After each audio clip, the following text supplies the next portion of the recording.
You're told governments write policy, but many policies are designed, tested, and funded before lawmakers ever see them. By foundations. Part 1. What are policy foundations? Foundations are tax-exempt organizations created by billionaires, corporations, wealthy families. They are legally classified as charitable, but in practice, many operate as policy engines. They don't pass laws. They build the systems laws are based on. Part 2. How influence really works. Foundations influence government through 4 main channels. 1. Funding the research. Foundations pay for policy studies, economic models, impact assessments, academic departments. When a study says, experts agree, the experts are often foundation funded. Data shapes debate. Debate shapes law. 2. Seeding pilot programs.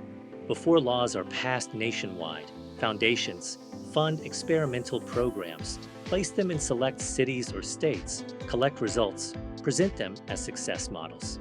Then legislators are told, it's already been proven, but it was proven using private money and private priorities. 3. Training the policymakers. Foundations fund fellowships, leadership programs, policy schools, international exchanges. They train the people who later become legislators, agency heads, advisors, regulators. By the time those people take office, the framework is already installed. 4. Writing the policy language. Many foundations directly fund think tanks, legal drafting groups, policy institutes. These groups write model legislation, regulatory frameworks, implementation guidelines. Lawmakers copy and paste. The public thinks policy came from government. In reality, it came from foundation-backed infrastructure. Part 3. Access is power. Foundations don't just give money, they give access. Access to private policy meetings, closed-door summits, elite conferences, international forums. When you fund the room, you control the conversation.